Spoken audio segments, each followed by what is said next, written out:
Hey, good morning, guys. It's Tuesday morning here at the Old Barn Homestead, and man, it sure is nice to be able to work with the shop doors open. It's just been, pretty nice in the mornings, and around the high 60s or so. A little bit of crispness, coolness in the air, fall weather. Still warming up, quite warm in the day. So usually lunchtime or so, we're shutting the doors and running the AC. Although, we guess we're a little bit spoiled with that, but we could keep it open. Yesterday we kept it open all day, and I had the thermostat, which is over here. I had it set on 75 or 78, something like that, and it would come on just every once in a while, and kept it.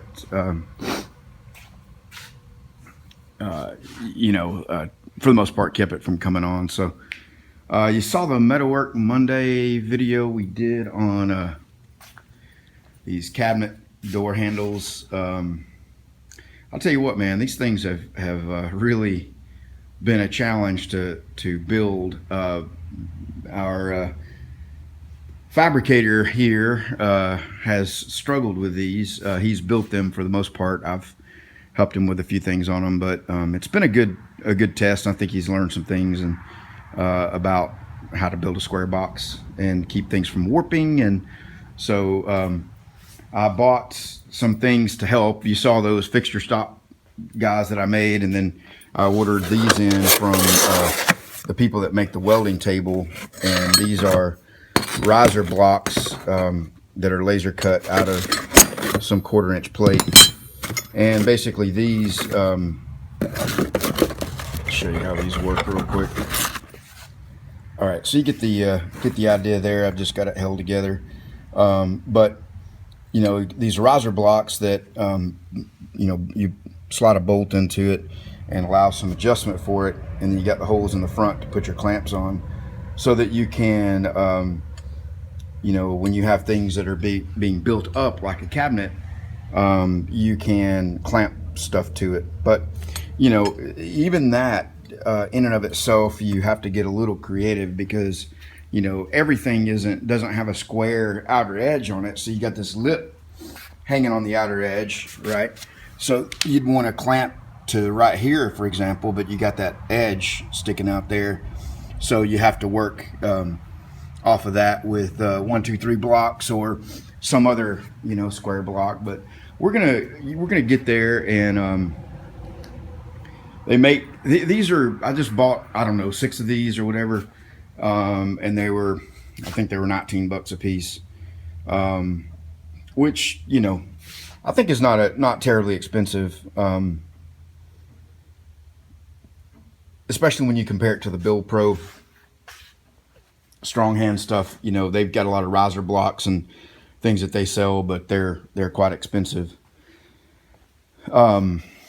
Anyway, so I'm getting ready to start on this guy, the hole punch station, using this, and I'm gonna either take this apart and rig this switch so that it's on all the time, or maybe just so that I don't do anything permanent to it, put a zip tie across that, and then it's going to be wired into this foot pedal. I had one of these before that I bought, and I ended up using it on that chop saw, so I just ordered another one, and this one came with a shield over it, which I really don't like, so I'll probably end up taking that off. But from a safety point of view, I mean, this really should have been on the chop saw, the one, so you don't accidentally step on it and turn the thing on.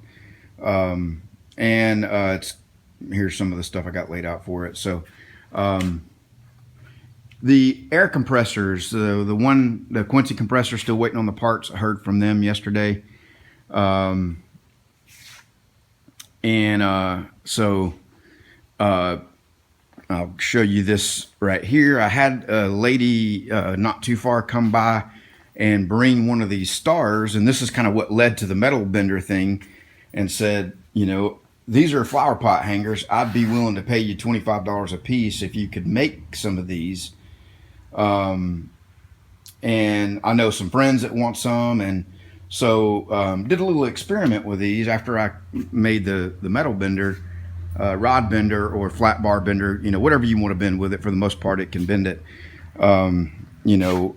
So after that, I needed to get those made. So I had our fabricator here spend a whole day, and I told him make as many of them as you can make in a day today. And this was, I think, last Thursday. And he was able to make 12 of them in a day, get them bent up and welded and bend the hooks and all that.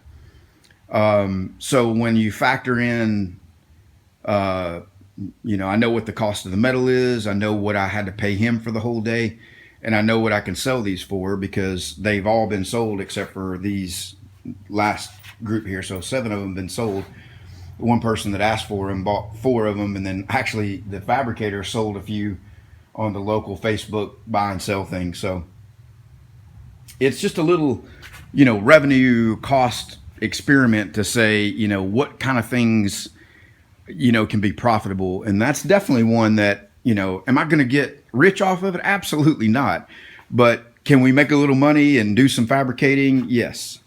And this is just something that, we'll see if we can sell. And who knows, maybe on Saturdays, because I work every weekend, I'll put some of these out front, and I want to, when the plasma table gets here, I want to make some fire pits. It's, that time of the year here, people, building fires, fire pits, grill outs, football games, all that kind of stuff because the weather is nice. And just other stuff, and just have a way to wheel it out down at the road because I am on a main highway. You guys always hear the traffic and probably see it coming by, although there's not that much this morning. Selling them on Saturday mornings, and just as a way to get going here, to just make a little bit of money to, just survive and pay the bills and, which just electricity and, the basics around here, and pay for a fabricator to work here. So I wanted to talk for a minute too about YouTube and selling out. So let me get the camera set up so I can talk to you guys about that. All right, I just wanted to chat for a quick minute here on, YouTube and the thought of, quote, selling out, kind of thing. Because over the next few weeks, you guys are going to see me put some things for sale. The t-shirts that you've seen me wear, I've got a whole bunch of those, and I'm going to put those for sale. Some of the things that I've made here, several people have expressed interest in purchasing those, whether it's the rod bender, metal bender itself, or that little mini chop saw, those stop blocks things. I've had at least 3 or 4 people say, man, if you were going to be making those and selling them, I'd buy some of those. Here's the thing, you guys that are watching this channel, I want you to know that I'm not trying to sell to you. I'm not trying to market to you. I'm not trying to take what should be a community and should be a hobby, and the people that shared in that hobby twist it around and turn you guys into a customer. Okay, so, but you have to keep in mind that a lot of videos that get made after you watch them, they get into the Google and YouTube search engines and become a suggested video, and they get lots and lots of views on them and lots of hits, and people search for things like how to bend metal, or how to drill holes in metal, or how to punch holes in metal, or things like that. And because they're looking for a solution and they find a video, well, if they find my video on that, is that not a great way to capitalize on them having a need? Whether it's they just buy the plans for $3 or $5, or they buy a kit that I can offer for $100 or $50, depending on whatever it is that they can put together, weld together themselves, or they spend $150 or $200 or $300, whatever it is, to just buy the whole thing outright, because they need it right now. They don't want to make it. They're just ready to to make a purchase. But the main thing is, the guys that regularly watch my channel, when you see things like I'm going to have this for sale or I'm going to, sell this and that, I want you to know that I'm not, trying to sell to you or market to you. I'm still going to make videos. I'm still going to, do the same thing just like I always had. I'm still going to need your help. And heck, some of these things that, that I'm going to try to sell to the masses and to the public, not you guys.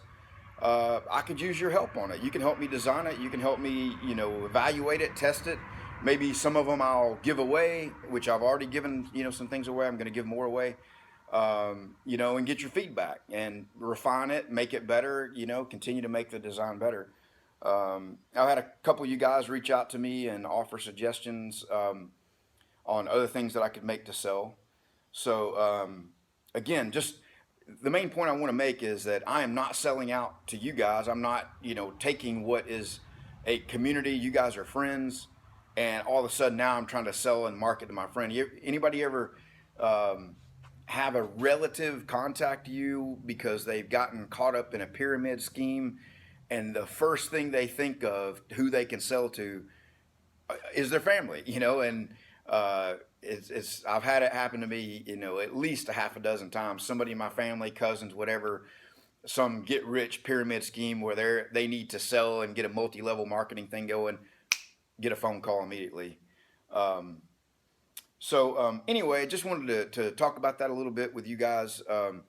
And make sure you understand that, when you see these things or you hear me saying I'm going to have that available on my website, I'm not talking to you and trying to push things on you. You don't need to be obligated. All you guys, all the views and the help and the comments and support you've left me over the years is, it's invaluable. And the last thing I'd ever want to do is turn around and try to, make you feel like I'm constantly trying to sell something. And the same thing with sponsorships. I've only been contacted by just maybe 3 or 4 people, and the only one I've accepted was this guy Clarity Lenses. And really, the main reason I accepted him was that uh, he's doing what I'm doing. He's just an individual. He's selling on eBay. He figured out a way that he can make some money and save fabricators some money, because a lot of these things that you buy, there's a tremendous markup in it, and the markup goes to corporate entities and sales commissions and marketing fees and all this stuff. So, why as a fabricator would you pay for all that when really you can pay for the cost of the materials plus a little bit of labor, and that's it? Because, the avenue, the method to get that to the public, not a lot of money is spent on that, and you're not paying for that. When you buy, a DeWalt or Milwaukee or all these other brands, and you pay $50, $100, whatever, a significant portion of that goes to the retail outlet that sold it to you, sales commissions, a corporate infrastructure, and it's just a lot. And man, I love to buy things that where that the cost going into it is the cost of the materials and the cost of American-made craftsmanship and labor, and that's it. There are no corporate CEOs. There are no back end big huge corporate offices and marketing and ads and trips and traveling, all this stuff that gets passed on to the consumer. So anyway, I know this is a very long video for this channel, just rambling, sharing some thoughts. The main thing is, when you guys start to see these things coming, I don't want you to think that I'm selling out and taking our friendship and community and twisting that back on you. So thanks again, guys. Appreciate it.